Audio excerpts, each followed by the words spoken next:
صل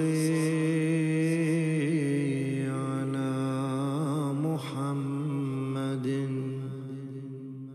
صل على حبيبنا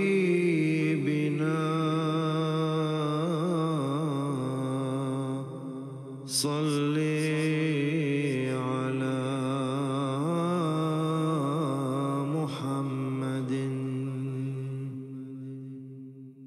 بلغ العلا بكماله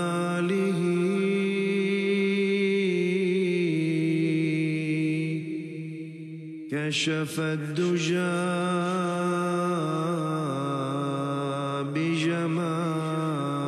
بجماله حسنت جميع خصاله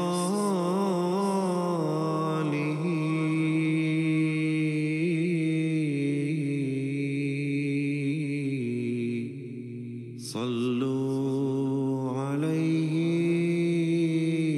وآله صل على نبينا صل على محمد صل على نبينا.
عيد مبارك عيد مبارك عيد مبارك الله أكبر والله أكبر لا إله إلا الله والله أكبر الله أكبر ولله الحمد الله أكبر والله أكبر لا إله إلا الله والله أكبر الله أكبر ولله الحمد الله أكبر والله أكبر لا إله إلا الله والله أكبر الله أكبر ولله الحمد.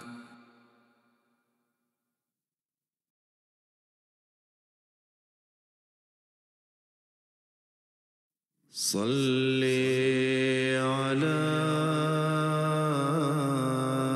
نبينا صل على محمد صل على نبينا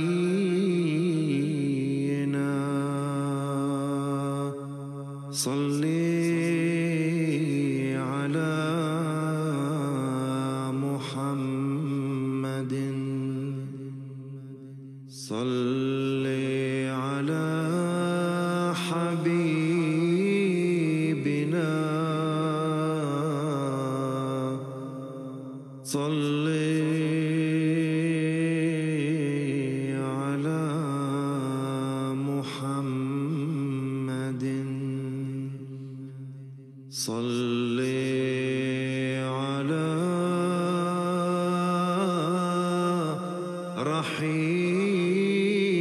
رحيمنا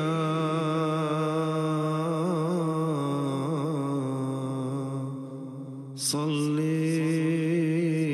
على محمد صل على كريمنا صل على محمد صل على نبينا صل على محمد صل على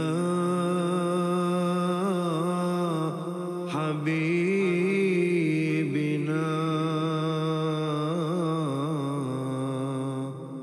صل على محمد بلغ العلا بكماله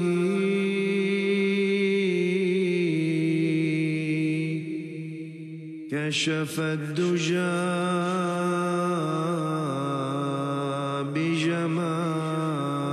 بجماله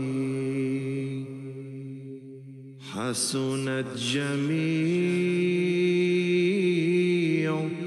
خصاله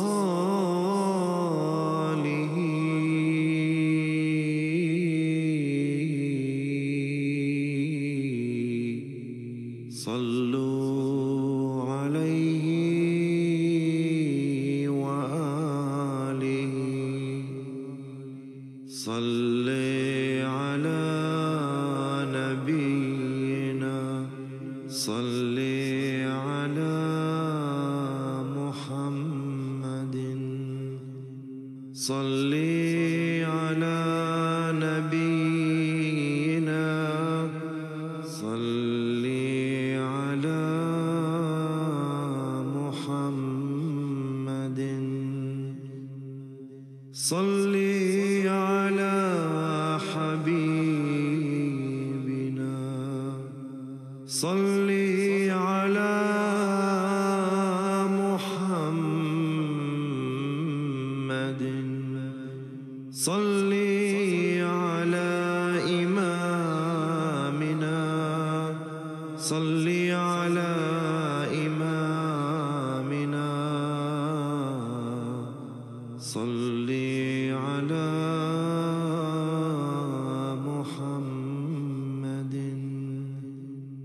صل على نبينا صل على محمد صل على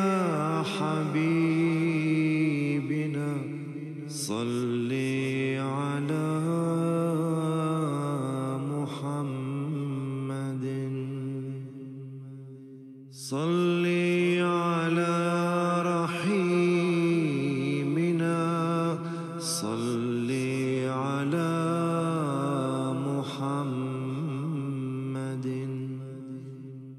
صل على كريمنا صل على محمد صل على نبينا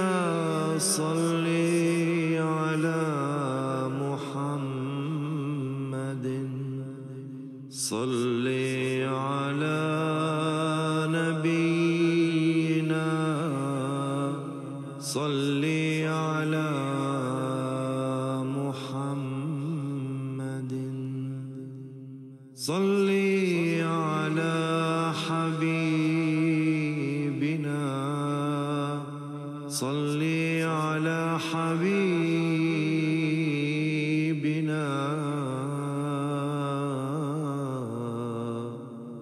صل على محمد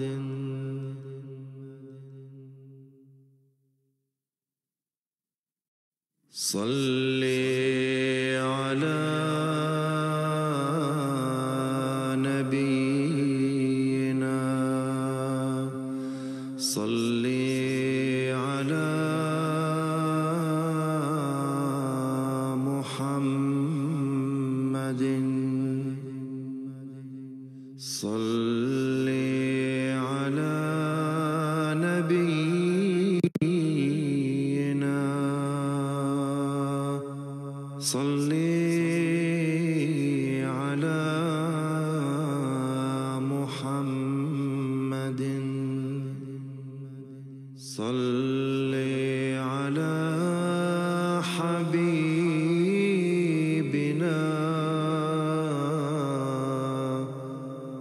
صل على محمد صل على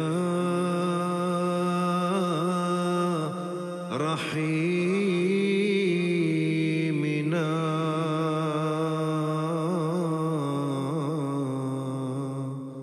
صل على محمد صل على كريمنا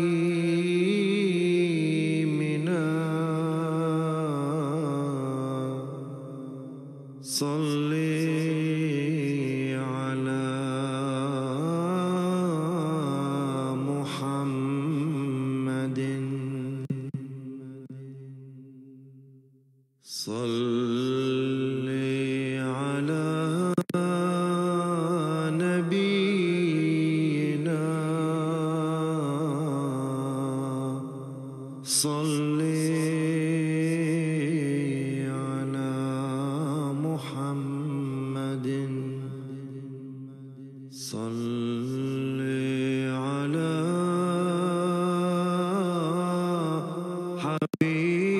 حبيبنا صل على محمد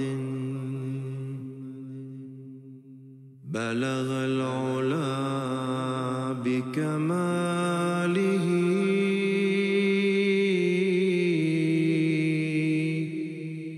كشف الدجى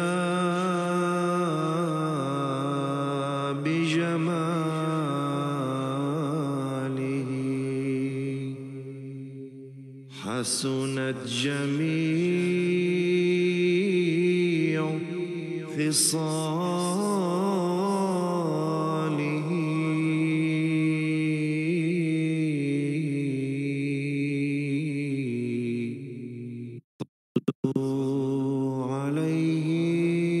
عليه وآله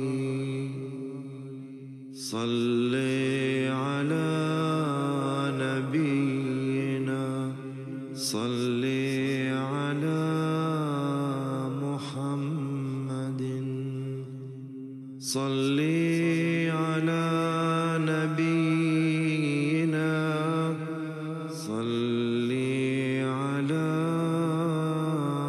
محمد صل على حبيبنا صل على محمد صل على إمامنا صل على إمامنا.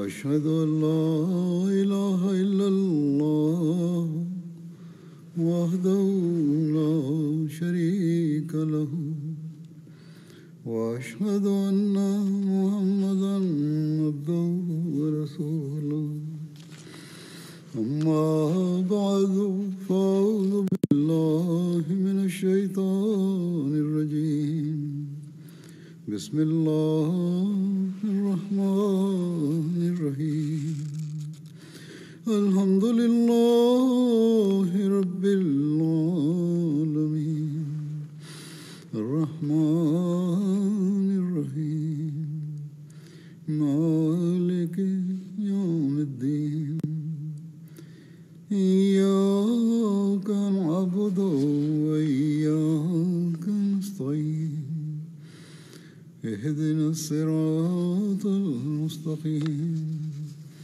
صراط الذين أنعمت عليهم غير المغضوب عليهم ولا الضالين.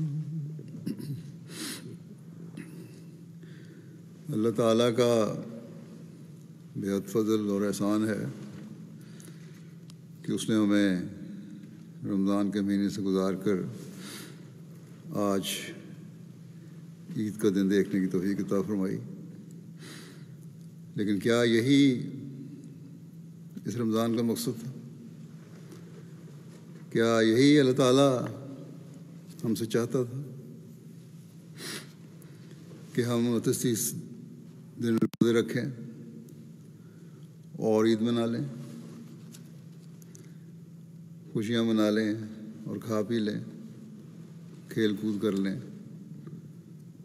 اللہ تعالیٰ کے اس احسان کی حقیقت میں کہ احسان کو تو حقیقت میں ہم اس وقت حاصل کرنے والے ہوں گے جب رمضان کے روزے اور یہ عید ہمیں اس مقصد کو سمجھنے والا بنائے جو اس رمضان اور عید کا مقصد ہے، کہ یہ برکات اور پاک تبدیلیاں جو حاصل کی ہیں اور پیدا کی ہیں، اگر واقعہ میں کی ہیں تو پھر 30 روزوں کے بعد یہ باتیں نظر آنے والی ہونی چاہیے. ایک رمضان کے بعد اگلے رمضان کا انتظار جو آن رسول نے فرمایا، اس میں وہ ان پاک تبدیلیوں پر عمل کرتے ہوئے گزرنا چاہیے تاکہ یہ فیض ہمیشہ جاری رہے. اس زمانے میں ہماری خوش قسمتی ہے کہ ہم نے زمانے کے امام کو مانا ہے، جنہوں نے ہماری ایسی رہنمائی فرمائی کہ جو ہمیں ہر وقت اس طریق پر چلانے والی ہے جو اللہ تعالیٰ اور اس کے رسول صلی اللہ علیہ وسلم نے ہمارے لیے مقرر فرمائے. اگر ہم اس پر عمل کریں تبھی ہم عبادتوں کے حق بھی ادا کرنے والے ہوں گے، اللہ تعالیٰ کے دوسرے احکامات کے پر عمل کرنے والے اور ان کا حق ادا کرنے والے ہوں گے، دین کی حقیقت اور اللہ تعالیٰ کی تعلیم کو سمجھنے اور اس کا ادراک حاصل کرنے والے ہوں گے، اور پھر اس سے فیض پانے والے ہی بنیں گے. حضرت مسیح موعود علیہ السلام نے ہمیں اپنی بعثت کے مقصد کے بارے میں بتاتے ہوئے یہ واضح فرمایا کہ یہ 2 مقصد ہیں جن کے لیے میں بھیجا گیا ہوں. ایک بندے کو خدا سے ملانے کے لیے اور دوسرے بندوں کو بندوں کے قریب کرنے کے لیے، ان کے حق پہچاننے کے لیے، ان کے کام آنے کے لیے، ان کے جذبات اور احساسات کا خیال رکھنے کے لیے، ان کی تکلیفوں کو دور کرنے کے لیے۔ اور یہ مقصد جو ہیں دو قسم کی ادائیگی سے پورے ہوتے ہیں۔ ایک حقوق اللہ جس کا نام رکھا گیا ہے، اللہ تعالیٰ کا حق ادا کرنا، بندے کو اللہ سے ملانا، اور دوسرے حقوق العباد جس کی تفصیل تھوڑی سی میں نے بیان کی کہ کس طرح حقوق العباد ادا ہوں گے۔ اگر یہ دو حقوق ادا کرنے کی طرف ہماری توجہ ہو جائے تو پھر ہم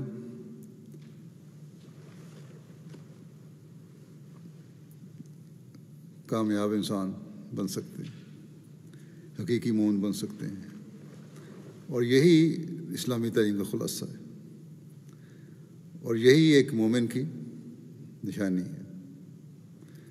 اور اس کے لیے اللہ تعالیٰ نے مختلف طریقے بیان فرمائے ہیں، جن میں سے ایک رمضان کے مہینے کے روزے بھی ہیں کہ کس طرح یہ مجاہدہ کر کے انسان یہ مقصد حاصل کر سکتا ہے۔ اس میں سے ایک رمضان کے روزے ہیں، اور اس کے بعد پھر عید کی خوشی ہے۔ عید کی خوشی بھی صرف خوشی کے لیے نہیں بلکہ اس میں بھی ایک سبق ہے۔ پس رمضان کا فیض اس صورت میں حاصل ہوگا جب انسان میں پاک تبدیلیاں مستقلاً پیدا ہو جائیں، اور عید کی خوشیاں بھی اس وقت حاصل ہوں گی جب یہ تبدیلیاں ہمیشہ کے لیے زندگی کا حصہ بن جائیں گی۔ ایک مسلمان حقیقی مومن اسی وقت بن سکتا ہے جب حقوق اللہ اور حقوق العباد کی ادائیگی کی طرف توجہ رہے۔ جیسا کہ میں نے کہا کہ ہم خوش قسمت ہیں کہ ہم نے حضرت صلی اللہ علیہ وسلم کے غلام صادق اور اس زمانے کے امام کو مانا ہے، اور انہوں نے ہماری رہنمائی فرمائی اس بارے میں کہ کس طرح ایک حقیقی مومن کو ہونا چاہیے۔ آپ کے ارشادات کی روشنی میں اس وقت میں کچھ بیان کروں گا کہ ہم رمضان کے فیض کو جاری رکھنے والے اور حقیقی خوشیاں منانے والے کس طرح بن سکتے ہیں، کیا معیار ہیں جو ہمیں حقیقی عید منانے کے لیے حاصل کرنے کی ضرورت ہے۔ اللہ تعالیٰ کے ہم پر کیا حق ہیں اور بندوں کے ایک دوسرے پر کیا حق ہے۔ اگر یہ حاصل ہو جائے یہ علم حاصل ہو جائے اور یہ حقوق کی ادائیگی کا حق ادا ہو جائے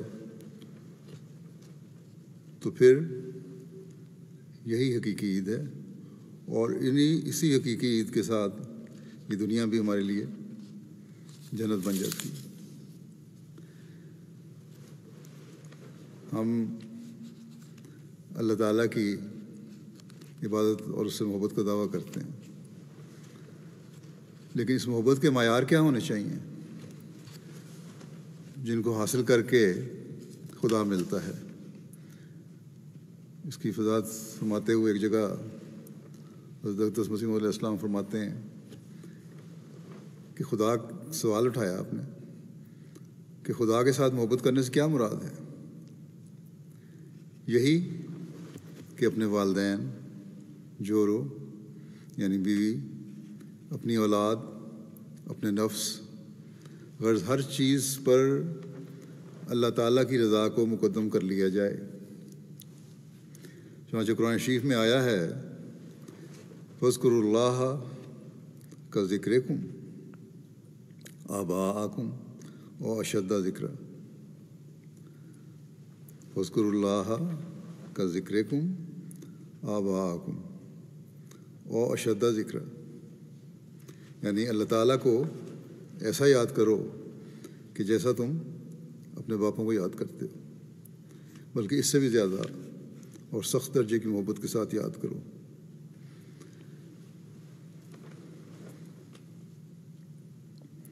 یہ تبھی ہو سکتا ہے جب انسان کو اس بات کا ادراک بھی ہو، اور اگر یہ چیز پیدا ہو جائے تو تبھی ہم کہہ سکتے ہیں کہ ہماری عید حقیقی عید ہے۔ بس یہ جائزہ لینے کی ضرورت ہے کہ کیا ہم اس کے لیے تیار ہیں یا کیا ہم نے اس کے لیے کوشش کی۔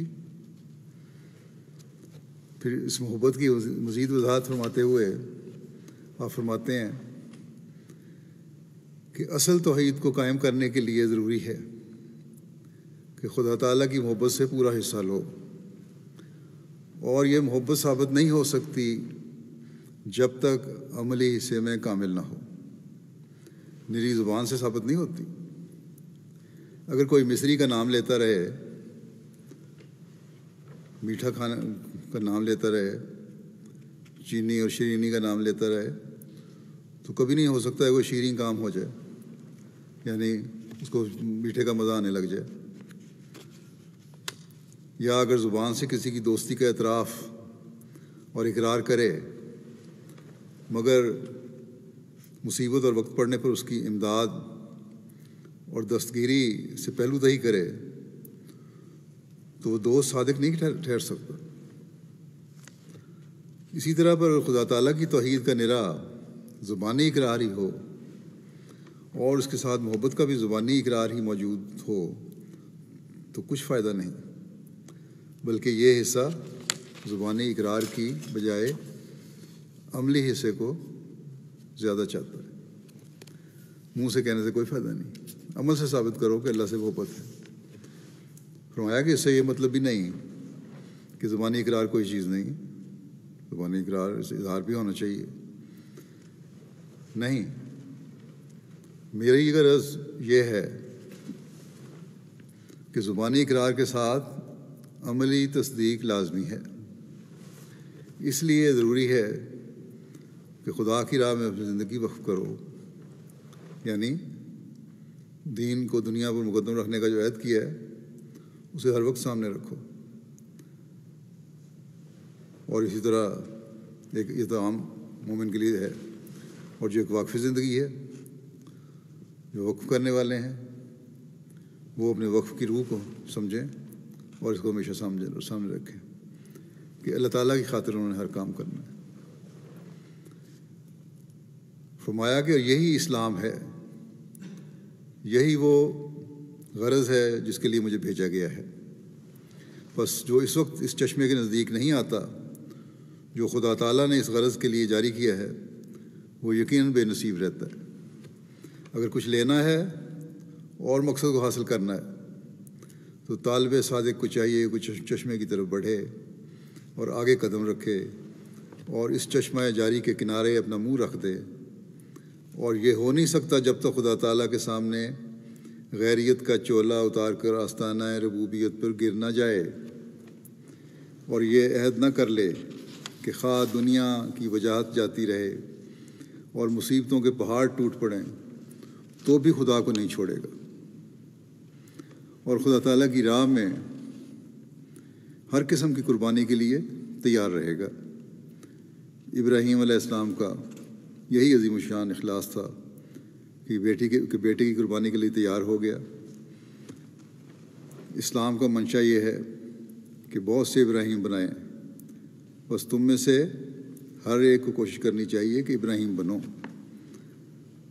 فرمایا کہ میں تمہیں سچ کہتا ہوں، پھر آپ نے فرمایا کہ ولی پرست نہ بنو بلکہ ولی بنو، اور پیر پرست نہ بنو بلکہ پیر بنو۔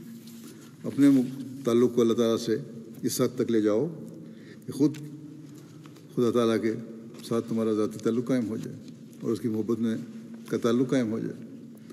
فرمایا کہ تم ان راہوں سے آؤ، بے شک وہ تنگ رہے ہیں، بڑا مشکل کام ہے یہ، لیکن ان سے داخل ہو کر راحت اور آرام ملتا ہے، مگر یہ ضروری ہے کہ اس دروازے سے بالکل ہلکے ہو کر گزرنا پڑے گا۔ بہت سارے جو انسان کے تکبر، رعونت اور دوسری برائیاں ہیں ان کو بہرحال جھاڑنا پڑے گا۔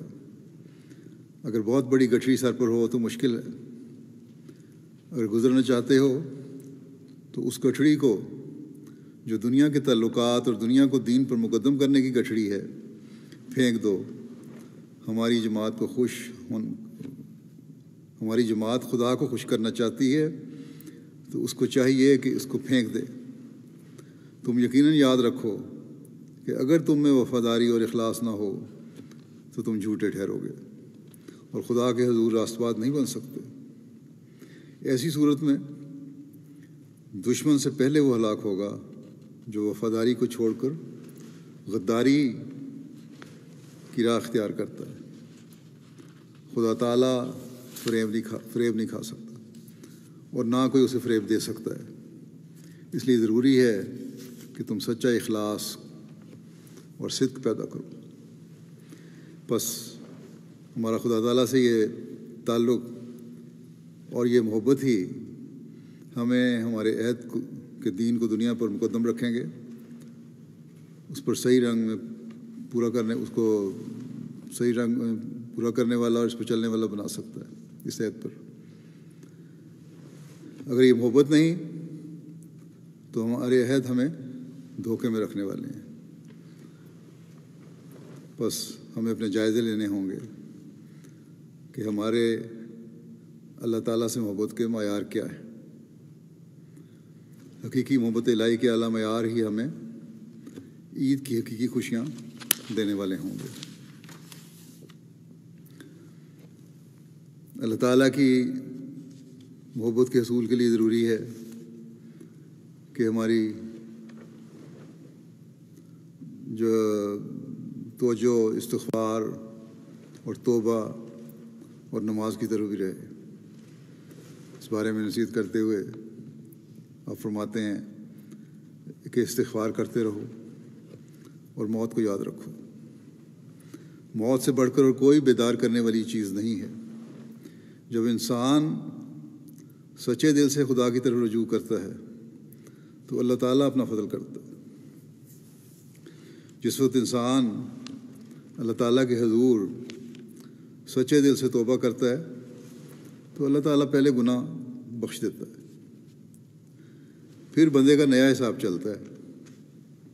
اگر انسان کا کوئی ذرا سا بھی گناہ کرے تو وہ ساری عمر اس کا کینہ اور دشمنی رکھتا ہے اور گو زبانی معاف کر دینے کا اقرار بھی کرے، لیکن پھر جب اسے موقع ملتا ہے تو اپنے اس کینے اور عداوت کا اس سے اظہار کر دیتا ہے۔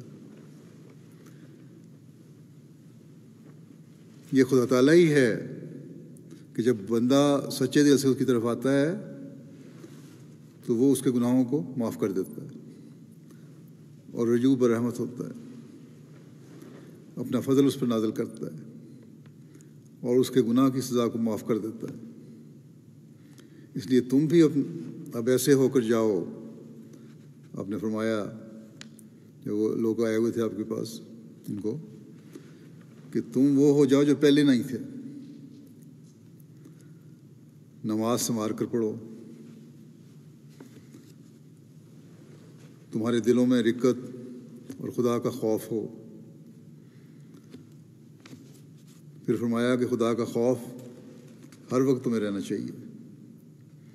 ہر ایک کام کرنے سے پہلے سوچ لو اور دیکھ لو کہ اس سے خدا تعالیٰ راضی ہوگا یا ناراض۔ بہت اہم چیز ہے یہ۔ ہر کام کرنے سے پہلے سوچ لو اور دیکھ لو کہ اس کام سے اللہ تعالیٰ راضی ہوگا یا ناراض۔ فرمایا کہ نماز بڑی ضروری چیز ہے اور مومن کے معراج ہے۔ خدا تعالیٰ سے دعا مانگنے کا بہترین ذریعہ نماز ہے۔ نماز اس لیے نہیں ہے کہ ٹکریں ماری جائیں یا مرغ کی طرح ٹھونگیں مار لی جائیں جو دانہ کھاتے ہوئے مارتا ہے۔ اس طرح بہت لوگ ایسی نمازیں پڑھتے ہیں اور بہت سے لوگ ایسے ہوتے ہیں کسی کے کہنے سننے سے نماز پڑھنے لگ جاتے ہیں. کسی نے کہا نماز پڑھ لو تو پڑھ لی، دل سے ان کی آواز ہی نہیں کر رہی ہوتی کہ نماز کی طرف توجہ کریں. یہ کچھ نہیں، اس کا تو کوئی فائدہ نہیں. نماز خدا تعالیٰ کی حضوری ہے، اور خدا تعالیٰ کی تعریف کرنے اور اس سے اپنے گناہوں کے معاف کرانے کی مرکب صورت کا نام نماز ہے. خدا تعالیٰ کی تعریف، حمد کرنا، اور اپنے گناہوں کی معافی اس سے مانگنا، یہ دونوں باتیں جب اکٹھی ہوتی ہیں تو اس کا نام نماز ہے. اس کی نماز ہرگز نہیں ہوتی جو اس غرض اور مقصد کو مد نظر رکھ کر نماز نہیں پڑھتا. بس یہ دو مقصد سامنے ہوں تو تبھی حقیقی نماز ہے.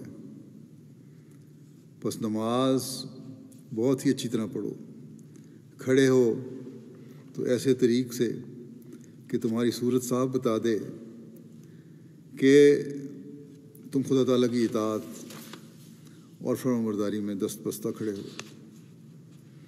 اور جھکو تو ایسے جس سے صاف معلوم ہو کہ تمہارا دل جھکتا ہے.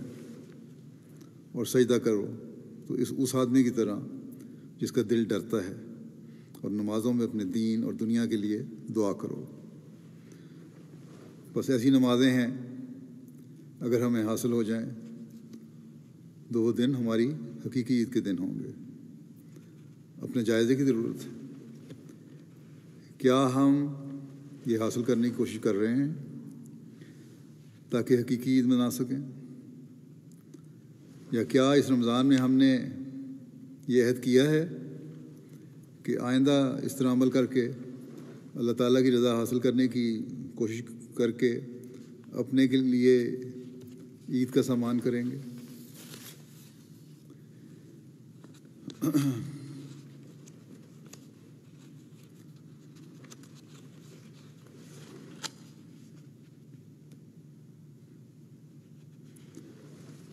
عبادت کے کیا معیار ہونے چاہیے، اس بارے میں بھی اپنے ہماری رہنمائی فرمایا. کچھ تو ہم پہلے دیکھا ہے. مزید آپ نے یہ فرمایا کہ مسلمان وہ ہے جو اپنے تمام وجود کو اللہ تعالیٰ کی رضا حاصل کرنے کے لیے وقف کر دے اور سپرد کر دے، اور اعتقادی اور عملی طور پر اس کا مقصود اور غرض اللہ تعالیٰ ہی کی رضا اور خوشنودی ہو. اور تمام نیکیاں اور اعمال حسنہ جو اس سے صادر ہوں وہ بمشقت اور مشکل کی راہ سے نہ ہوں، بلکہ ان میں ایک لذت اور حلاوت کی کشش ہو. خوشی سے عبادت ہو، نیکیاں ہوں جو ہر قسم کی تکلیف اور راحت میں تبدیل کر دے، تکلیف کو راحت میں تبدیل کر دے. فرمایا حقیقی مسلمان اللہ تعالیٰ سے پیار کرتا ہے یہ کہہ کر اور مان کر کہ وہ میرا محبوب و مولا ہے، پیدا کرنے والا اور محسن ہے، اس لیے اس کے آستانے پر سر رکھ دیتا ہے. سچے مسلمان کو اگر کہا جاوے کہ ان اعمال کی پاداش میں کچھ بھی نہیں ملے گا، اور نہ بہشت اور نہ دوزخ ہے، اور نہ آرام ہے نہ لذات ہیں، تو وہ اپنے اعمال صالحہ اور محبت الہی کو ہرگز چھوڑ نہیں سکتا. یہ سچے مومن کی نشانی ہے،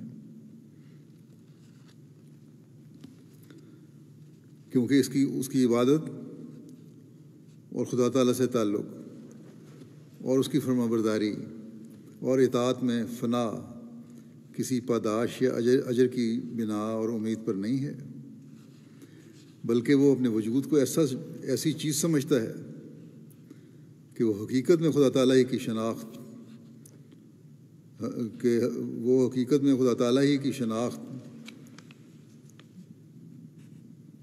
اس کی محبت اور اطاعت کے لیے بنائی گئی ہے.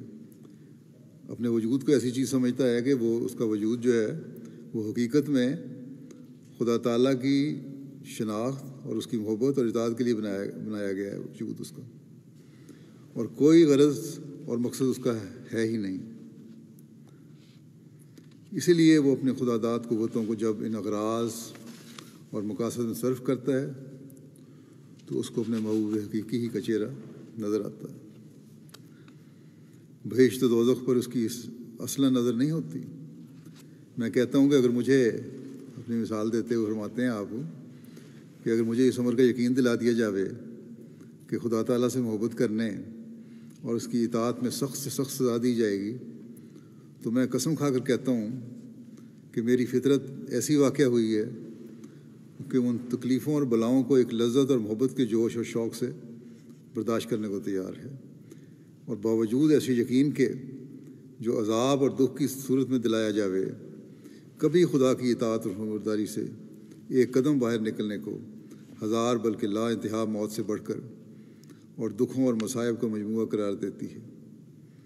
جیسے اگر کوئی بادشاہ عام اعلان کرائے کہ اگر کوئی ماں اپنے بچے کو دودھ نہ دے گی تو بادشاہ اس سے خوش ہو کر انعام دے گا، تو ایک ماں کبھی گوارہ نہیں کر سکتی تو اس انعام کی خواہش اور لالچ میں اپنے بچے کو ہلاک کرے۔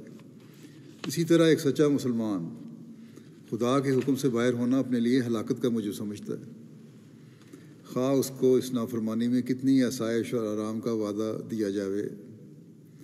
بس حقیقی مسلمان ہونے کے لیے ضروری ہے کہ اس قسم کی فطرت حاصل کی جاوے کہ خدا تعالیٰ کی محبت اور اطاعت کسی جزا اور سزا کے خوف اور امید کی بنا پر نہ ہو، بلکہ فطرت کا طبعی خاصہ اور جزو ہو کر ہو۔ پھر محبت بجائے خود اس کے لیے ایک بہشت پیدا کر دیتی ہے، اور حقیقی بہشت یہی ہے۔ کوئی آدمی بہشت میں داخل نہیں ہو سکتا جب تک وہ اس راہ کو اختیار نہیں کرتا۔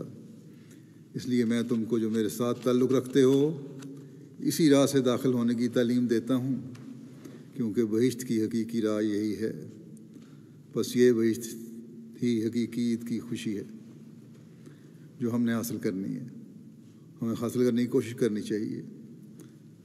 ہمیں اپنا جائزہ لینا چاہیے کہ کیا ہم اس طرح کی عید کی خوشی منانے کے لیے تیار ہیں، اس بہشت کو حاصل کرنے کے لیے کوشش کر رہے ہیں۔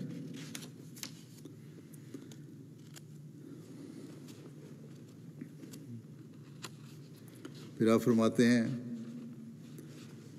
توحید کا اقرار کے بارے میں کہ خدا تعالیٰ کا قانون قدرت یہی ہے کہ اس کو قائم کردہ سلسلے میں تدریجی ترقی ہوا کرتی ہے۔ اس لیے ہماری جماعت کی ترقی بھی تدریجی اور کزرعن ہوگی، یعنی کھیتی کی طرح، جس طرح کھیتی بڑھتی ہے، اگتی ہے اور بڑھتی ہے، اس طرح ہے۔ اور وہ مقصد اور وہ مقاصد اور مطالب اس بیج کی طرح ہیں جو زمین میں بویا جاتا ہے۔ وہ مراتب اور مقاصد عالیہ جن پر اللہ تعالیٰ اس کو پہنچانا چاہتا ہے ابھی بہت دور ہیں۔ جماعت کو جہاں اللہ تعالیٰ پہنچانا چاہتا ہے وہ مقاصد بہت دور ہیں، وہ حاصل نہیں ہو سکتے جب تک وہ خصوصیت پیدا نہ ہو جو اس سلسلے کے قیام سے خدا کا منشا ہے۔ توحید کے اقرار میں بھی خاص رنگ ہو، توبۃ اللہ ایک خاص رنگ کا ہو، ذکر الہی میں خاص رنگ ہو، حقوق اخوان میں خاص رنگ ہو۔ بس بیعت کے بعد ہمیں اللہ تعالیٰ سے لو لگانے میں بھی ایک خاص رنگ پیدا کرنا ہوگا، ذکر الہی میں بھی ایک خاص رنگ پیدا کرنا ہوگا، اپنے بھائیوں کے حقوق کی ادائیگی میں بھی ایک خاص رنگ پیدا کرنا ہوگا۔ اور جب یہ ہوگا تو ہماری حقیقی عید ہوگی۔ یہ جائزے کی ضرورت ہے، کیا ہم اس کے لیے کوشش کر رہے ہیں یا کہیں ہم ضائع ہو جانے والا بیج تو نہیں؟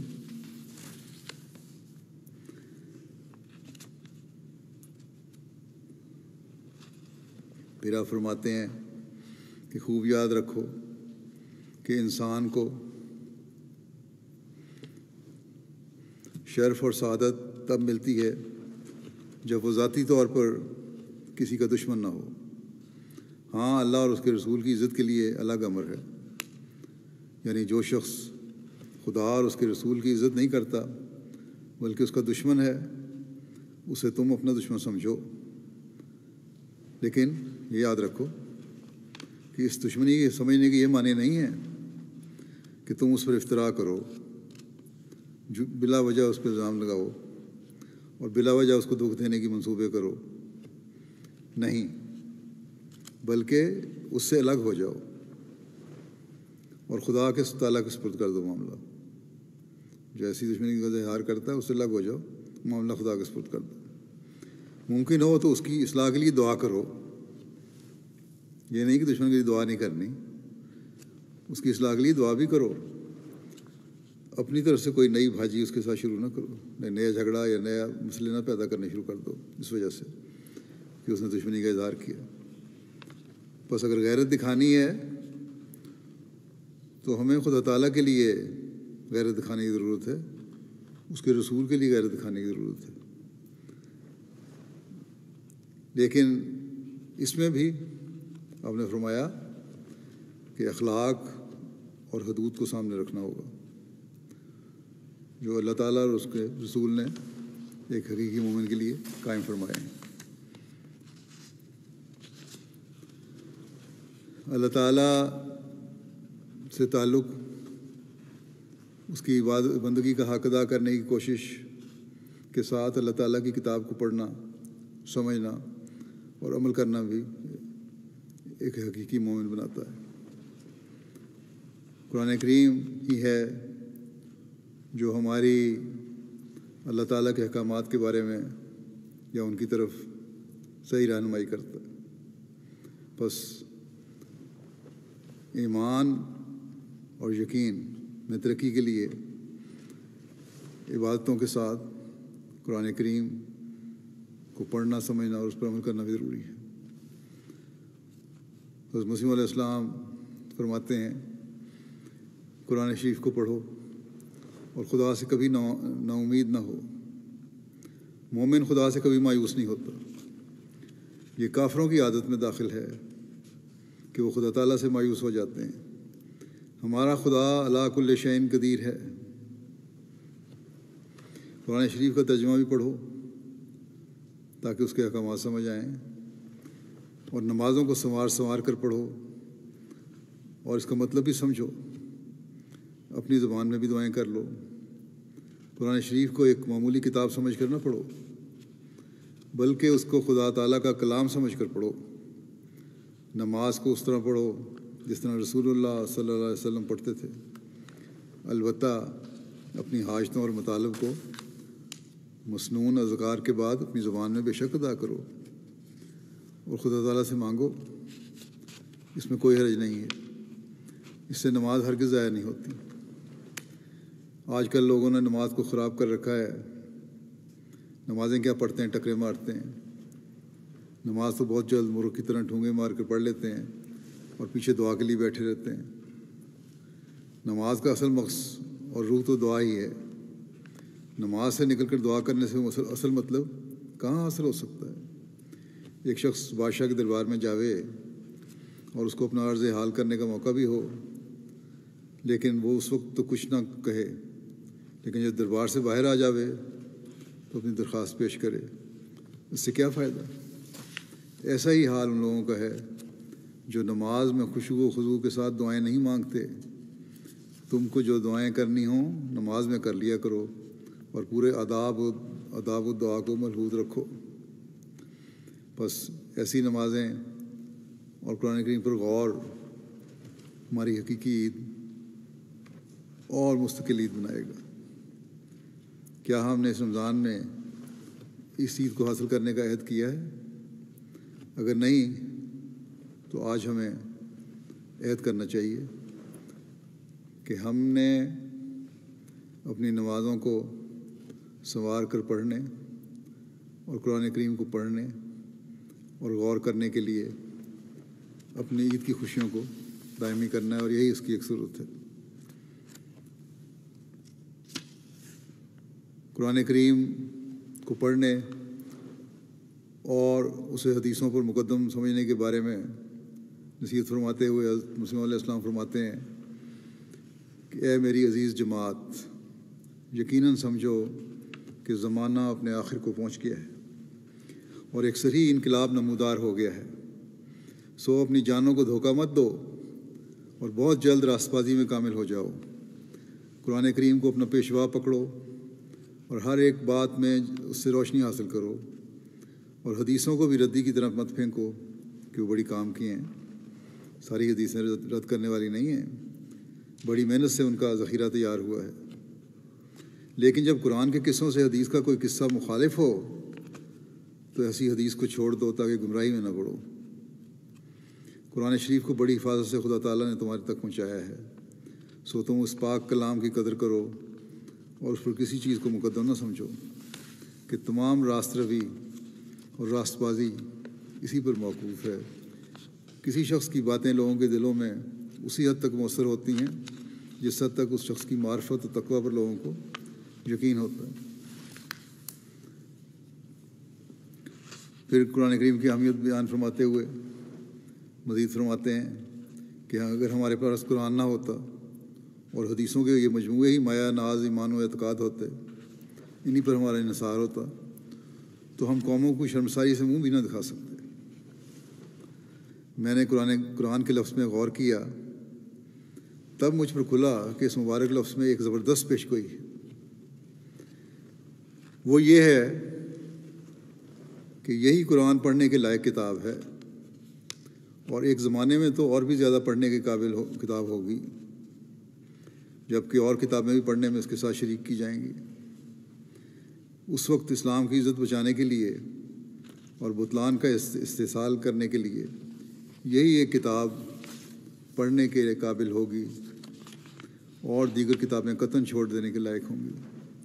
فرقان کے بھی یہی معنی ہیں، یعنی ایک کتاب حق و باطل میں فرق کرنے والی ٹھہرے گی، اور کوئی حدیث کی یا اور کوئی کتاب اس حیثیت اور پایے کی نہ ہوگی۔ اس لیے اب سب کتابیں چھوڑ دو اور رات دن کتاب اللہ ہی کو پڑھو۔ بڑا بے ایمان ہے وہ شخص جو قرآن کریم کی طرف التفات نہ کرے اور دوسری کتابوں پر ہی رات دن جھکا رہے۔ ہماری جماعت کو چاہیے کہ قرآن کریم کے شغل اور تدبر میں جان و دل سے مصروف ہو جائیں اور حدیثوں کے شغل کو ترک کریں۔ بڑے تأسف کا مقام ہے کہ قرآن کریم کا وہ اعتناء اور تدارس نہیں کیا جاتا جو احادیث کا کیا جاتا ہے، اس کی درسوں کی طرف زیادہ توجہ ہوتی ہے۔ اس وقت قرآن کریم کا حربہ ہاتھ میں لو تو تمہاری فتح ہے، اس نور کے آگے کوئی ظلمت ٹھہر نہ سکے گی۔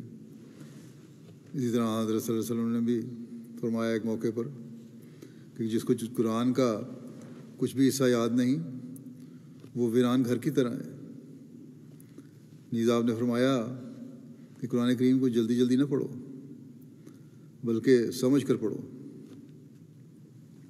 بس اس رمضان میں جو قرآن کریم پڑھنے کی طرف توجہ پیدا ہوئی ہے، بعض نے شاید کچھ حصہ یاد کرنے کی بھی کوشش کی ہو، پر اسے یاد رکھنا، اسے دہرانا بھی چاہیے تاکہ یادداشت میں قائم رہے۔ اور پھر یہ کہ قرآن کریم کی تعلیم پر غور کرنے کی کوشش بھی کرنی چاہیے، اس کے احکامات پر غور کریں۔ حضرت صلی اللہ علیہ وسلم اور آپ کے غلام صادق نے اس طرح فرمایا ہے، اس پر تدبر کرو، اور جب ہم یاد کرنے اور تدبر کرنے اور قرآن کریم کو زیادہ سے زیادہ پڑھنے کی طرف توجہ دیں گے تبھی ہم اس کا حق ادا کر سکتے ہیں، اور تبھی ہم یہ کہہ سکتے ہیں کہ اس رمضان نے ہمارے اندر جو پاک تبدیلیاں پیدا کی ہیں، جس کی وجہ سے ہمیں قرآن کریم پڑھنے اور سمجھنے کی طرف توجہ ہوئی، یہی اصل میں ہماری عید ہے۔ اور اس عید کو آج ہم نے خوشیاں منا کر ختم نہیں کر لینا، بلکہ ہمیشہ کے لیے ہر روز اللہ تعالیٰ کی کتاب کو سمجھ کر پڑھنے سے حاضر اٹھانا ہے، اور صرف حاضر نہیں اٹھانا بلکہ اس لیے پڑھنا ہے تاکہ روحانی ترقی ہو اور ہمارا ہر دن عید کی خوشیاں لانے والا دن ہو، اس کی تعلیم کو سمجھ کر۔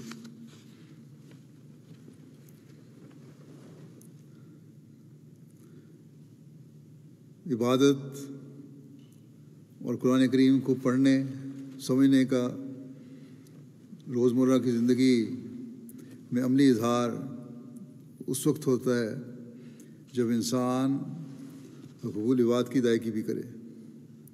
اس لیے اللہ تعالیٰ نے ہمیں حقوق العباد کی طرف بھی بہت توجہ دلائی ہے۔ اس بارے میں نصیحت فرماتے ہوئے حضرت اقدس مسیح موعود علیہ السلام فرماتے ہیں کہ خدا تعالیٰ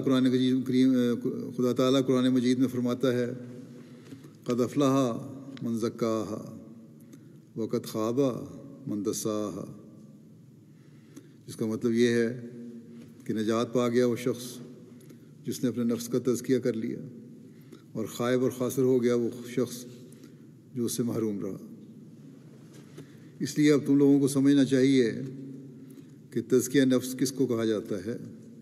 سو یاد رکھو کہ ایک مسلمان کو حقوق اللہ اور حقوق العباد کو پورا کرنے کے واسطے ہمتاً تیار رہنا چاہیے، اور جیسے زبان سے خدا تعالیٰ کو اس کی ذات اور صفات میں واحد لا شریک سمجھتا ہے، عملی طور پر اس کو دکھانا چاہیے اور اس کی مخلوق کے ساتھ ہمدردی اور ملائمت سے پیش آنا چاہیے، اور اپنے بھائیوں سے کسی قسم کا بھی بغض، حسد اور کینہ نہیں رکھنا چاہیے، اور دوسروں کی غیبت کرنے سے بالکل الگ ہونا چاہیے۔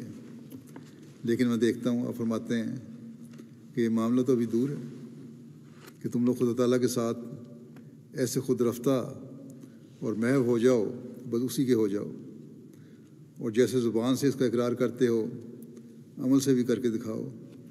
ابھی تو تم لوگ مخلوق کے حقوق کو بھی کما کا ادا نہیں کرتے۔ بہت سے ایسے ہیں جو آپس میں فساد و دشمنی رکھتے ہیں اور اپنے سے کمزور اور غریب شخصوں کو نظر حقارت سے دیکھتے ہیں اور بدسلوکی سے پیش آتے ہیں، اور ایک دوسرے کی غیبتیں کرتے ہیں۔ حالانکہ غیبت بہت بڑا گناہ ہے۔ اپنے دلوں میں بغض اور کینہ رکھتے ہیں، لیکن خدا تعالیٰ فرماتا ہے کہ تم آپس میں ایک وجود کی طرح بن جاؤ، اور جب تم ایک وجود کی طرح ہو جاؤ گے اس وقت کہہ سکیں گے کہ اب تم نے اپنے نفسوں کا تزکیہ کر لیا، کیونکہ جب تک تمہارا آپس میں معاملہ صاف نہیں ہوگا اس وقت تک خدا تعالیٰ سے بھی معاملہ صاف نہیں ہو سکتا۔ گو ان دونوں قسم کے حقوق میں بڑا حق خدا تعالیٰ کا ہی ہے، مگر اس کی مخلوق کے ساتھ معاملہ کرنا یہ بطور آئینہ کے ہے۔ جو شخص اپنے بھائیوں سے صاف صاف معاملہ نہیں کرتا وہ خدا تعالیٰ کے حقوق بھی ادا نہیں کر سکتا۔ بس جب ہم حضرت مسیح علیہ السلام کی اس خواہش کے مطابق اپنے آپ کو بنا لیں گے تو یہی ہمارے لیے حقیقی خوشی اور عید کا دن ہے، اور اس کے لیے ہمیں اپنا جائزہ لینا ہوگا کہ کیا ہم اپنے بھائیوں کے حقوق ادا کر رہے ہیں، یا آپ یہ عہد کرتے ہیں کہ آئندہ انشاءاللہ ادا کرنے کی کوشش کریں گے۔ پھر آپ فرماتے ہیں کہ سورہ فاتحہ اس لیے اللہ تعالیٰ نے پیش کی ہے اور اس میں سب سے پہلی صفت رب العالمین بیان کی ہے جس میں تمام مخلوقات شامل ہیں۔ اسی طرح پر ایک مومن کی ہمدردی کا میدان سب سے پہلے اتنا وسیع ہونا چاہیے کہ تمام چرند پرند اور کل مخلوق اس میں آ جاوے۔ پھر دوسری صفت رحمان کی بیان کی ہے جس سے یہ سبق ملتا ہے کہ تمام جاندار مخلوق سے ہمدردی خصوصاً کرنی چاہیے، اور رحیم بھی اپنی نوع سے ہمدردی کا سبق ہے، اور پھر رحیم بھی اپنی نوع سے ہمدردی کا سبق ہے۔ اگر اس سورہ فاتحہ میں جو اللہ تعالیٰ کی صفات بیان کی گئی ہیں یہ گویا خدا تعالیٰ کے اخلاق ہیں جن سے بندے کو حصہ لینا چاہیے، اور وہ یہی ہے کہ اگر ایک شخص عمدہ حالت میں ہے تو اس کو اپنے نوع کے ساتھ ہر قسم کی ممکن ہمدردی پیش آنا چاہیے، دوسرے انسان کے ساتھ ہر قسم کی ممکن ہمدردی سے پیش آنا چاہیے۔ اگر دوسرا شخص جو اس کا رشتہ دار ہے یا عزیز ہے، خواہ کوئی ہے، ضروری نہیں کہ رشتہ دار عزیز ہی ہو، کوئی بھی ہو، اس سے بیزاری نہ ظاہر کی جاوے اور اجنبی کی طرح اس سے پیش نہ آئیں، بلکہ ان حقوق کی پرواہ کریں جو اس کے تم پر ہیں۔ اس کو ایک شخص کے ساتھ قرابت ہے اور اس کا حق ہے تو اس کو پورا کرنا چاہیے۔ بس نماز میں جتنی مرتبہ ہم سورہ فاتحہ پڑھتے ہیں، ہر مرتبہ اور مضامین کے ساتھ حقوق العباد کی طرف ہماری نظر جانی چاہیے، تبھی ہم اللہ تعالیٰ کے حق کے ساتھ حقوق العباد کی طرف متوجہ رہ سکتے ہیں، اور تبھی ہماری عید حقیقی عید ہو سکتی ہے۔ پھر اس بات کی مزید وضاحت فرماتے ہوئے کہ عبادت اور قرآن کے پڑھنے اور سمجھنے کے ساتھ حقوق العباد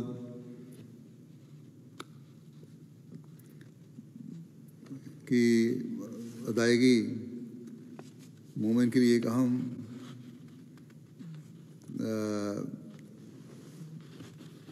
فرض ہے۔ آپ فرماتے ہیں حقوق عباد بھی دو قسم کے ہیں، ایک وہ جو دینی بھائی ہو گئے ہیں، خواہ وہ بھائی ہے یا باپ ہے یا بیٹا، مگر ان سب میں ایک دینی اخوت ہے، اور ایک عام بنی نوع انسان سے سچی ہمدردی ہے۔ فرمایا بنی نوع انسان کے ساتھ ہمدردی میں میرا یہ مذہب ہے کہ جب تک دشمن کے لیے دعا نہ کی جاوے پورے طور پر سینہ صاف نہیں ہوتا۔ ادعونی استجب لکم میں اللہ تعالیٰ نے قید نہیں لگائی کہ وہ دشمن کے لیے دعا کرو تو قبول نہیں کروں گا، بلکہ میرا تو یہ مذہب ہے کہ دشمن کے لیے دعا کرنا یہ بھی سنت نبوی ہے۔ حضرت عمر رضی اللہ تعالیٰ عنہ اسی سے مسلمان ہوئے۔ حضرت صلی اللہ علیہ وسلم آپ کے لیے اکثر دعا کیا کرتے تھے، اس لیے بخل کے ساتھ ذاتی دشمنی نہیں کرنی چاہیے اور حقیقتاً موذی نہیں ہونا چاہیے۔ شکر کی بات ہے کہ ہمیں اپنا کوئی دشمن نظر نہیں آتا جس کے واسطے 2-3 مرتبہ دعا نہ کی ہو۔ ایک بھی ایسا نہیں، اور یہی میں تمہیں کہتا ہوں اور سکھاتا ہوں کہ دعا ضرور کرو دشمن کے لیے۔ خدا تعالیٰ اس سے کہ اس کو حقیقی طور پر ایذا پہنچائی جاوے اور ناحق بخل کی راہ سے دشمنی کی جاوے، ایسا ہی بیزار ہے۔ کسی کو حقیقی ایذا پہنچانا، نقصان پہنچانا، اور دعا میں بھی بخل سے کام لینا یا دشمنی کرنا، اللہ تعالیٰ اس سے بہت بیزار ہے، اور ایسا ہی بیزار ہے جیسے وہ نہیں چاہتا کہ کوئی اس کے ساتھ ملایا جاوے۔ یعنی اللہ تعالیٰ کو اس بات سے اسی طرح نفرت ہے جس طرح شرک سے نفرت ہے۔ ایک جگہ وہ فصل نہیں چاہتا اور ایک جگہ وصل نہیں چاہتا، یعنی بنی نوع کا باہم فصل اور اپنا کسی غیر کے ساتھ وصل۔ انسان سے علیحدہ ہو یہ نہیں چاہتا، اور اپنے ساتھ کسی غیر کو ملانا نہیں چاہتا، یعنی شرک نہ ہو۔ دونوں چیزیں اللہ تعالیٰ کو ناپسند ہیں، اور یہ وہی راہ ہے کہ منکروں کے واسطے بھی دعا کی جاوے۔ اس سے سینہ صاف اور انشراح پیدا ہوتا ہے اور ہمت بلند ہوتی ہے۔ اس لیے جب تک ہماری جماعت یہ رنگ اختیار نہیں کرتی، اس میں اور اس کے غیر میں پھر کوئی امتیاز نہیں ہے۔ میرے نزدیک یہ ضروری امر ہے کہ جو شخص ایک کے ساتھ دین کی راہ سے دوستی کرتا ہے تو اس کے عزیزوں سے کوئی ادنا درجے کا ہے تو اس کے ساتھ نہایت رفق اور ملائمت سے پیش آنا چاہیے اور ان سے محبت کرنی چاہیے، کیونکہ خدا کی یہ شان ہے کہ بداں راہ بے نیکاں بے بخشت کریم، کہ وہ کریم خدا بروں کو بھی نیکوں کے ساتھ بخش دیتا ہے۔ پس تم جو میرے ساتھ تعلق رکھتے ہو، تمہیں چاہیے کہ تم ایسی قوم بنو جس کی نسبت آیا ہے فَإِنَّهُمْ قَوْمٌ لَا يَشْقَىٰ جَلِيسُهُمْ، یعنی وہ ایسی قوم ہے ان کا ہم جلیس بدبخت نہیں ہوتا۔ یہ خلاصہ ہے ایسی تعلیم کا جو تخلقوا بأخلاق اللہ میں پیش کی گئی ہے۔ ہمارے آپس کے تعلقات اور ایک دوسرے کے لیے دعائیں کرنے کے یہ معیار ہوں گے تو تبھی ہمارے لیے حقیقی خوشی کا وقت ہوگا۔ پھر حقوق العباد کے معیار کا ذکر فرماتے ہوئے آپ فرماتے ہیں کہ اصل بات یہ ہے کہ سب سے مشکل و نازک مرحلہ حقوق العباد کا ہی ہے، کیونکہ ہر وقت اس کا معاملہ اور ہر آن یہ ابتلا سامنے رہتا ہے۔ اس مرحلے پر سے قدم اٹھانا چاہیے۔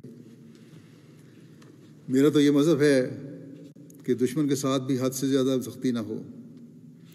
بعض لوگ چاہتے ہیں کہ جہاں تک ہو سکے اس کی تخریب اور بربادی کے لیے صحیح کی جاوے، پھر وہ اس فکر میں پڑھ کر جائز اور ناجائز امور کی پرواہ نہیں کرتے، اس کو بدنام کرنے کے واسطے جھوٹی تہمت اس پر لگاتے، افتراء کرتے، اس کی غیبت کرتے اور دوسروں کو اس کے خلاف اکساتے ہیں۔ اب بتاؤ کہ معمولی دشمنی سے کس قدر برائیوں اور بدیوں کا وارث بنا، اور پھر یہ بدیاں جب اپنے بچے دیں گی تو کہاں تک نوبت پہنچے گی؟ اور جب ایسی صورت ہو تو پھر اللہ تعالیٰ کی ناراضگی ہوتی ہے، اور جب اللہ تعالیٰ کی ناراضگی ہو تو عید کی حقیقی خوشی کس طرح مل سکتی ہے؟ بس بڑے خوف کے ساتھ اپنے جائزے لینے کی ضرورت ہے۔ پھر آپ فرماتے ہیں، ایک حدیث میں آیا ہے کہ قیامت میں اللہ تعالیٰ بعض بندوں سے فرمائے گا کہ تم بڑے برگزیدہ ہو اور میں تم سے بہت خوش ہوں، کیونکہ میں بہت بھوکا تھا، تم نے مجھے کھانا کھلایا، میں ننگا تھا، تم نے کپڑا دیا، میں پیاسا تھا، تم نے مجھے پانی پلایا، میں بیمار تھا، تم نے میری عیادت کی۔ وہ کہیں گے یا اللہ تو ان باتوں سے پاک ہے، تو کب ایسا تھا جو ہم نے تیرے ساتھ ایسا کیا؟ وہ فرمائے گا کہ میرے فلاں فلاں بندے ایسے تھے، تم نے ان کی خبرگیری کی، وہ ایسا معاملہ تھا کہ گویا تم نے میرے ساتھ ہی کیا۔ پھر ایک اور گروہ پیش ہوگا، ان سے کہے گا تو نے میرے ساتھ برا معاملہ کیا، میں بھوکا تھا، تم نے مجھے کھانا نہ دیا، میں پیاسا تھا، پانی نہ دیا، ننگا تھا، مجھے کپڑا نہ دیا، میں بیمار تھا، میری عادت نہ کی۔ تب وہ کہیں گے کہ یا اللہ تو ایسی باتوں سے پاک ہے، تو کب ایسا تھا جو ہم نے تیرے ساتھ ایسا کیا؟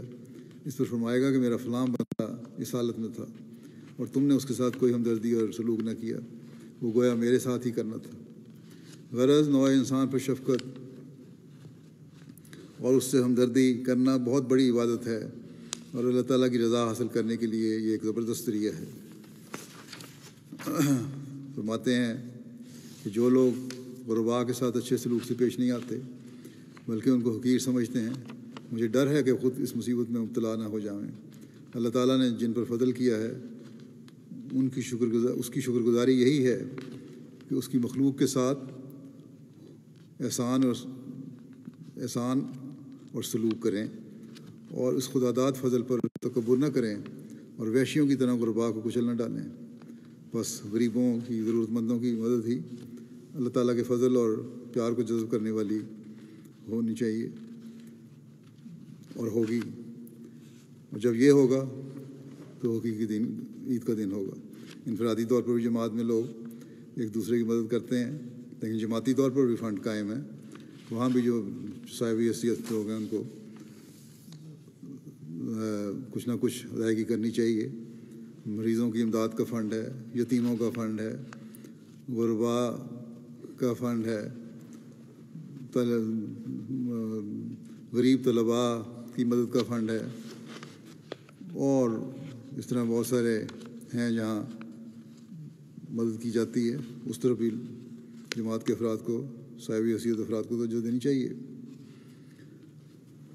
پھر آپ فرماتے ہیں بس خدا تعالیٰ چاہتا ہے کہ جب تک تم ایک وجود کی طرح بھائی بھائی نہ بن جاؤ گے اور آپس میں منزلہ آزار نہ ہو جاؤ گے، فلاح نہ پاؤ گے۔ انسان کا جب بھائیوں سے معاملہ صاف نہیں تو خدا سے بھی نہیں۔ بے شک خدا تعالیٰ کا حق بڑا ہے، مگر اس بات کو پہچاننے کا آئینہ کہ خدا کا حق ادا کیا جا رہا ہے یا یہ ہے کہ مخلوق کا حق بھی ادا کر رہا ہے یا نہیں۔ جو شخص اپنے بھائیوں سے معاملہ صاف نہیں رکھ سکتا وہ خدا سے بھی معاملہ صاف نہیں رکھتا۔ یہ بات سہل نہیں، یہ مشکل ہے۔ سچی محبت اور چیز ہے اور منافقانہ اور۔ دیکھو مومن پر بڑے حقوق ہیں، جب وہ بیمار پڑے تو عیادت کی جائے، اور جب مرے تو اس کے جنازے پر جائے، ادنا باتوں پر جھگڑا نہ کرے بلکہ درگزر سے کام لے۔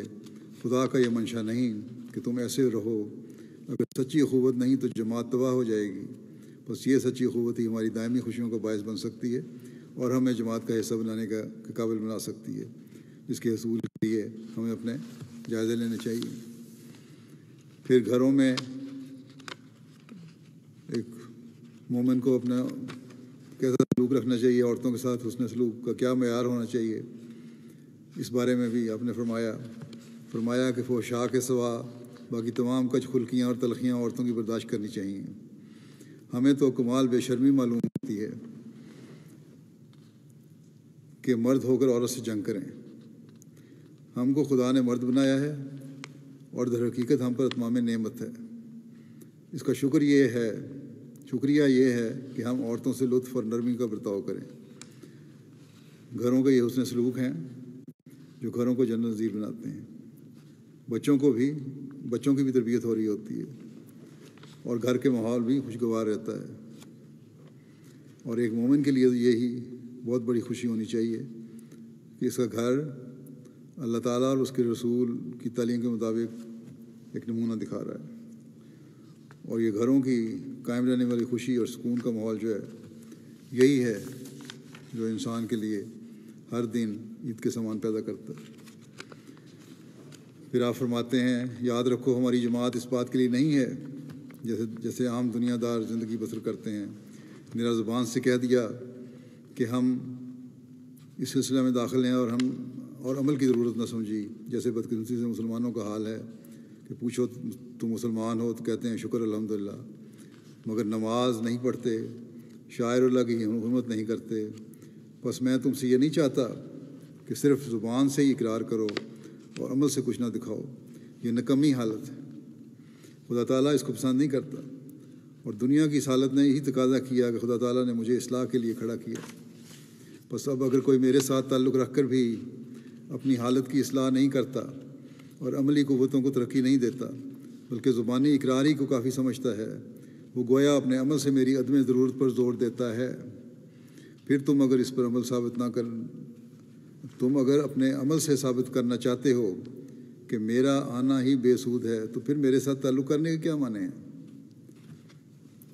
میرے ساتھ تعلق پیدا کرتے ہو تو میری اغراض و مقاصد کو پورا کرو، اور وہ یہی ہے کہ خدا تعالیٰ کے حضور اپنا اخلاص اور وفاداری دکھاؤ اور قرآن شریف کی تعلیم پر اس طرح عمل کرو جس طرح رسول اللہ صلی اللہ علیہ وسلم نے کر کے دکھایا اور صحابہ نے کیا۔ قرآن شریف کی صحیح منشا کو معلوم کرو اور اس پر عمل کرو، اور خدا تعالیٰ کے حضور اتنی ہی بات کافی نہیں ہو سکتی کہ زبان سے اقرار کر لیا اور عمل میں کوئی روشنی اور سرگرمی نہ پائی جاوے۔ یاد رکھو کہ وہ جماعت جو خدا تعالیٰ قائم کرنی چاہتا ہے وہ عمل کے بدون زندہ نہیں رہ سکتی۔ یہ وہ عظیم و شان جماعت ہے جس کی تیاری حضرت آدم کے وقت سے شروع ہوئی۔ کوئی نبی دنیا میں نہیں آیا جس نے اس وقت دعوت کی خبر نہ دی ہو۔ بس اس کی قدر کرو، اور اس کی قدر یہی ہے کہ اپنے عمل سے ثابت کر کے دکھاؤ کہ اہل حق کا گروہ تم ہی ہو۔ بس یہ بہت اہم باتیں ہیں۔ ہمارا حضرت مسیح علیہ السلام کو ماننا، آپ کی بیعت میں آنا کوئی معمولی بات نہیں ہے۔ ظاہری خوشیاں ہمارے مقصد میں کامیاب نہیں کر سکتی، صرف بیعت کرنے سے ہمارا مقصود ہمیں نہیں مل جاتا، بلکہ اس کے لیے ہمیں کوشش کرنے کی ضرورت ہے۔ اور پھر اللہ تعالیٰ کا فضل بھی ہوتا ہے، اور جب اللہ تعالیٰ کا فضل ہو اور حقیقت میں اہل حق کا گروہ ہم بن جائیں تو پھر اس سے بڑی خوشی اور اس سے بڑی عید ہمارے لیے اور کون سی ہوگی۔ پھر آپ فرماتے ہیں جماعت کے باہم اتفاق و محبت پر میں پہلے بہت دفعہ کہہ چکا ہوں کہ تم باہم اتفاق رکھو اور اجتماع کرو۔ خدا تعالیٰ نے مسلمانوں کو یہی تعلیم دی تھی کہ تم وجود واحد رکھو ورنہ ہوا نکل جائے گی۔ نماز میں ایک دوسرے کے ساتھ جڑ کر کھڑے ہونے کا حکم اس لیے ہے کہ باہم اتحاد ہو، برقی طاقت کی طرح ایک کی خیر دوسرے میں سرایت کرے گی۔ اگر اختلاف ہو، اتحاد نہ ہو تو پھر بے نصیب رہو گے۔ رسول اللہ صلی اللہ علیہ وسلم نے فرمایا ہے کہ آپس میں محبت کرو اور ایک دوسرے کے لیے غائبانہ دعا کرو۔ اگر ایک شخص غائبانہ دعا کرے تو فرشتہ کہتا ہے کہ تیرے لیے بھی ایسا ہی ہو۔ کیسی اعلیٰ درجہ کی بات ہے۔ اگر انسان کی دعا منظور نہ ہو تو فرشتے کی تو منظور ہوتی ہے۔ میں نصیحت کرتا ہوں اور کہنا چاہتا ہوں کہ آپس میں اختلاف نہ ہو۔ میں 2 ہی مسئلے لے کر آیا ہوں۔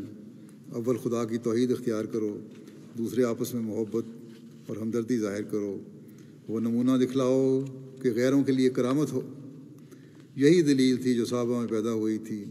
کنتم اعداء فالف بین قلوبکم۔ یاد رکھو تالیف ایک اعجاز ہے۔ یاد رکھو جب تک تم میں ہر ایک ایسا نہ ہو کہ جو اپنے لیے پسند کرتا ہے وہ اپنے بھائی کے لیے پسند کرے، وہ میری جماعت میں سے نہیں ہے، وہ مصیبت میں اور بلا میں ہے۔ فرمایا چھوٹی چھوٹی باتوں پر لڑائی ہوتی ہے۔ یاد رکھو بغض کا جدا ہونا مہدی کی علامت ہے، اور کیا وہ علامت پوری نہ ہوگی؟ وہ ضرور پوری ہوگی، لیکن ہم اپنے آپ کو نہیں بدلیں گے تو ان برکات سے ہم محروم ہو جائیں گے۔ فرمایا کہ میرے وجود سے انشاءاللہ ایک صالح جماعت پیدا ہوگی۔ باہمی عداوت کا سبب کیا ہے؟ بخل ہے، رعونت ہے، خود پسندی ہے اور جذبات ہیں۔ فرمایا میں کسی کے سبب سے اپنے اوپر اعتراض لینا نہیں چاہتا۔ ایک شخص جو میری جماعت میں ہو کر میرے منشا کے موافق نہ ہو وہ خشک ٹہنی ہے، اس کو اگر باغبان کاٹے نہیں تو کیا کرے؟ خشک ٹہنی دوسری سبز شاخ کے ساتھ رہ کر پانی تو چوستی ہے، مگر وہ اس کو سبز نہیں کر سکتا، بلکہ وہ شاخ دوسری کو بھی لے بیٹھتی ہے۔ بس بہت ڈرنے کا مقام ہے۔ ہماری عیدیں کس طرح وہ عیدیں ہو سکتی ہیں جن میں ہم حضرت مسیح علیہ السلام کی خواہش کے مطابق اپنی اخلاقی حالتوں کو درست کر کے حقوق العباد کی طرف توجہ دے کر آپس میں محبت و پیار پیدا کر کے اس معیار تک نہیں پہنچتے جو حضرت مسیح علیہ السلام ہم سے چاہتے ہیں۔ صرف چند قریبی عزیزوں سے مل کر اور ان کے حقوق ادا کر کے تو حقیقی عید کا حق ادا نہیں ہو سکتا۔ بس حقیقی عید منانے کے لیے ہمیں دیکھنا ہوگا کہ ہم نے کہاں تک آپس کی محبت و الفت کا معیار حاصل کیا ہے۔ پھر آپ فرماتے ہیں اے سعادت مند لوگو، تم زور کے ساتھ اس تعلیم میں داخل ہو جاؤ جو تمہاری نجات کے لیے مجھے دی گئی ہے۔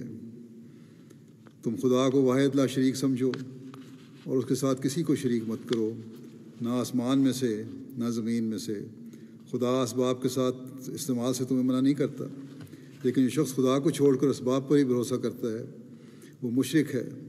قدیم سے خدا کہتا چلا آیا ہے کہ پاک دل بننے کے سوا نجات نہیں، سو تم پاک دل بن جاؤ اور نفسانی کینوں اور غصوں سے الگ ہو جاؤ۔ انسان کے نفس امارہ میں کئی قسم کی پلیدیاں ہوتی ہیں، مگر سب سے زیادہ تکبر کی پلیدی ہے۔ اگر تکبر نہ ہو تو کوئی شخص کافر نہ رہتا۔ سو تم دل کے مسکین بن جاؤ، عام طور پر بنی نوع کی ہمدردی کرو۔ جب تک تم انہیں بہشت دلانے کے لیے واعظ کرتے ہو، سو یہ واعظ تمہارا کب سے ہی ہو سکتا ہے کہ اگر تم اس چند روزہ دنیا میں ان کی بدخواہی کرو۔ خدا تعالیٰ کے فرائض کو دلی خوف سے بجا لاؤ کہ تم ان سے پوچھے جاؤ گے۔ نمازوں میں بہت دعا کرو کہ تا خدا تمہیں اپنی طرف کھینچے اور تمہارے دلوں کو صاف کرے، کیونکہ انسان کمزور ہے اور ہر ایک بدی جو دور ہوتی ہے وہ خدا کی قوت سے دور ہوتی ہے، اور جب تک انسان خدا سے قوت نہ پاوے کسی بدی کے دور کرنے پر قادر نہیں ہو سکتا۔ اسلام صرف یہ نہیں ہے کہ رسم کے طور پر اپنے تئیں کلمہ گو کہلاؤ، بلکہ اسلام کی حقیقت یہ ہے کہ تمہاری روحیں خدا تعالیٰ کے آستانے پر گر جائیں اور خدا اور اس کے احکام ہر ایک پہلو کی روح سے تمہاری دنیا پر تمہیں مقدم ہو جائیں۔ بس یہ وہ تعلیم ہے جو حقیقی عیدی خوشیاں دے سکتی ہے۔ اگر ہم اس کے مطابق اپنی زندگیوں کو ڈھالیں گے تو حقیقی عید منانے والے ہوں گے۔ صرف سال کی 2 عیدیں نہیں، بلکہ ہر دن ہمارے لیے عید کا دن ہوگا، کیونکہ ہم اللہ تعالیٰ کا حقیقی عبد بننے کے لیے اس کی عبادت کا حق ادا کرنے کی کوشش کریں گے، جسے اللہ تعالیٰ پہلے سے پڑھ کر ہمیں نوازے گا۔ ہم قرآن کریم کو پڑھ اور سمجھ کر اور اس پر عمل کرنے کی کوشش کریں گے تو اللہ تعالیٰ اپنے فضلوں کا ہمیں وارث بنائے گا. ہم حقوق العباد کی ادائیگی کی کوشش کریں گے تو خدا تعالیٰ اپنی محبت کی نظر ہم پر ڈالے گا. اور یہی چیزیں ہیں جس کو مل جائیں اس کی حقیقی عید ہو جاتی ہے. دعا اور کوشش کرنی چاہیے کہ یہ حقیقی عید ہم حاصل کرنے والے ہوں. آخر میں دعا کی طلب کی توجہ دلانا چاہتا ہوں. سب سے پہلے تو فلسطینی لوگوں کے لیے دعا کریں جن پر آج کل بہت زیادہ ظلم ہو رہے ہیں، اور ان کو اپنے علاقوں میں ہی جانے کے لیے مسجد اقصیٰ میں جانے کے لیے پرمٹ کی ضرورت ہے، جو دیے نہیں جاتے، جس سے ان کو روکا جاتا ہے. اور جو نماز پڑھنے کے لیے گئے تو وہاں زبردستی ان پر ظلم کیا گیا، ان کو مارا گیا حکومتی اہلکاروں کی طرف سے، ان کو ظلم کا نشانہ بننا پڑا.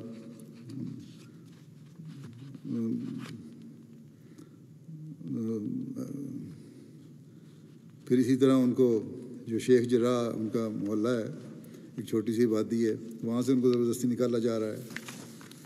ان کے اپنا جگہ ہیں. اس پہ اب میڈیا نے بہت سارا لکھنا شروع کر دیا، بلکہ اسرائیل کے اپنے اخباروں نے بھی لکھنا شروع کر دیا، ان کے میڈیا نے بھی لکھنا شروع کیا ہے بعض جگہ پہ جو انصاف پسند ہیں. اور پولیس آنسو گیس اور گولیاں برسا رہی ہے لوگوں پہ، بلکہ ایئر اسٹرائک بھی کی ہیں، اس لیے کہ یہاں دشمن چھپے ہوئے ہیں، ان کو ہم مار رہے ہیں، لیکن حقیقت میں ظلم کیا جا رہا ہے اور عوام الناس کو مارا جا رہا ہے. پھر یہ ہے کہ جو زخمی ہوتے ہیں ان کو سنا یہ ہے، پریس کی یہ رپورٹ ہے بعض جگہ کی، کہ اسرائیلی پولیس نے طبی خیموں تک بھی ان کو پہنچنے دے رہی، میڈیکل ایڈ سے بھی ان کو محروم کیا جا رہا ہے.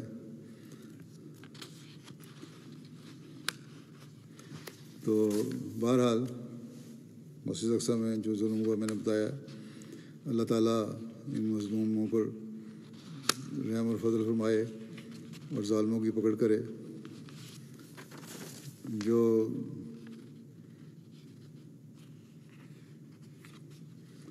اسٹیٹ ڈپارٹمنٹ امریکہ ہے کہنے کو بڑے انصاف پسند ہیں، لیکن 9 بچوں کے قتل پہ کوئی انہوں نے اسٹیٹمنٹ نہیں دی، کوئی ہمدردی کا اظہار نہیں کیا. جب تک یہ 9 تھے، اب تو اور بھی زیادہ ہو چکے ہیں.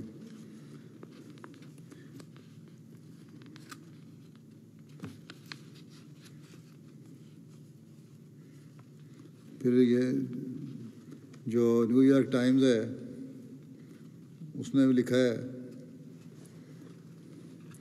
کہ ہیومن رائٹس واچ کی رپورٹ کے حوالے سے کہ اسرائیل اور مقبوضہ علاقوں میں فلسطینیوں پر اسرائیل یہودیوں کو فوقیت دیتا ہے.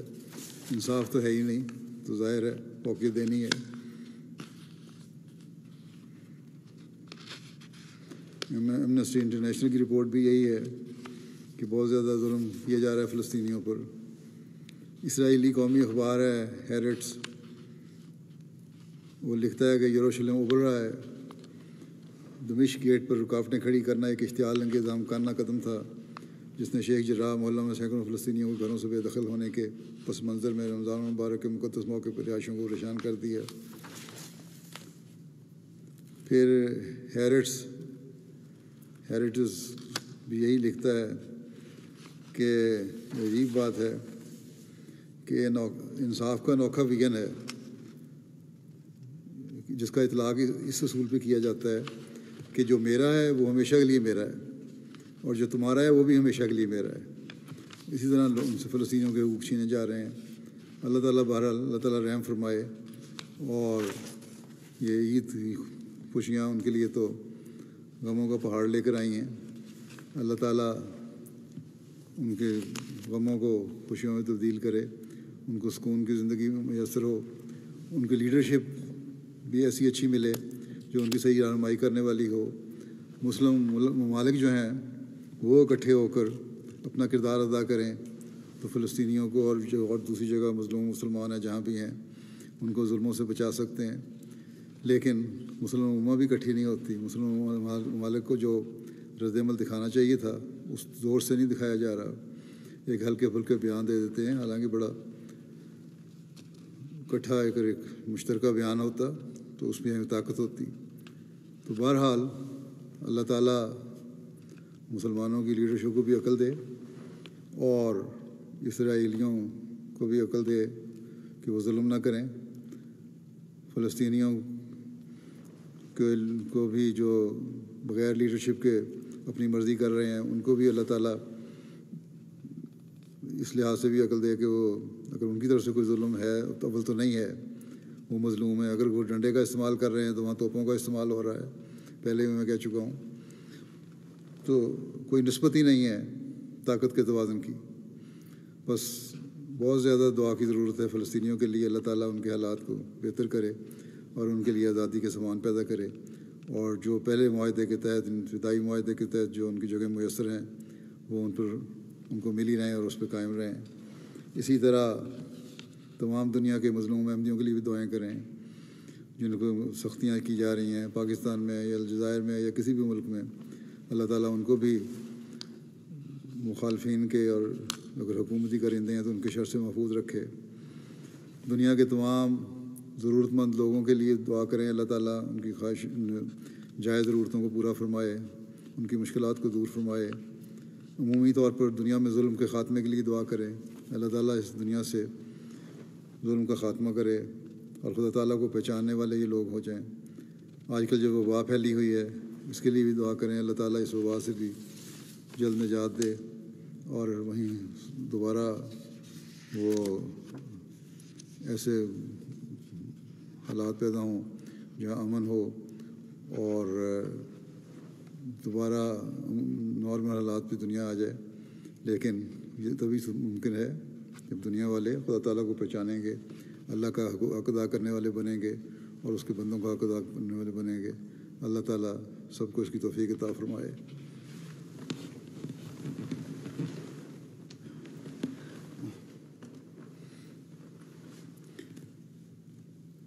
الحمد للہ نحمده ونستعینه ونستغفره ونؤمن به ونتوکل علیہ ونعوذ باللہ من شرور انفسنا ومن سیئات اعمالنا من يهده الله فلا مضل له ومن يضلل فلا هادي له ونشهد أن لا إله إلا الله ونشهد أن محمدا عبده ورسوله. عباد الله رحمكم الله إن الله يأمر بالعدل والإحسان وإيتاء ذي القربى وينهى عن الفحشاء والمنكر والبغي يعظكم لعلكم تذكرون. اذكروا الله يذكركم وادعوه يستجب لكم ولذكر الله أكبر.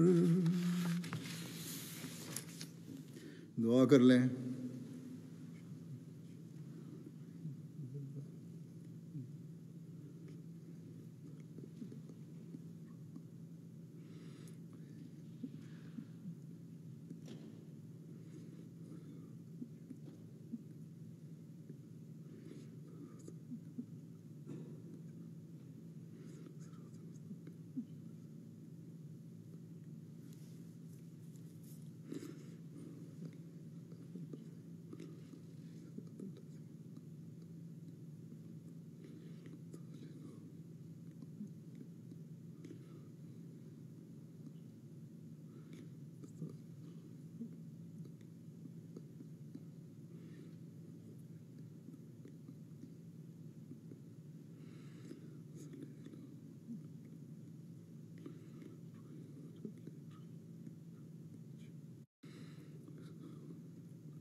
آمین.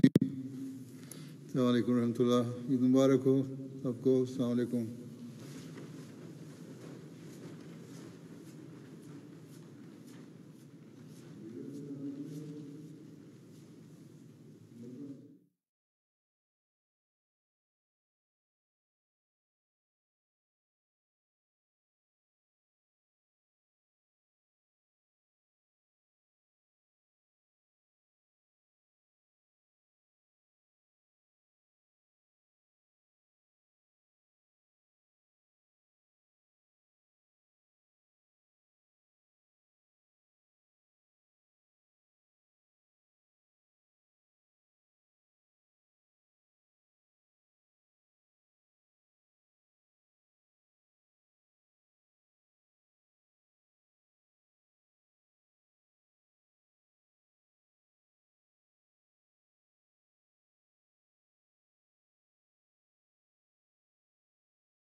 عید مبارک عید عید مبارک عید عید مبارک عید عید مبارک عید.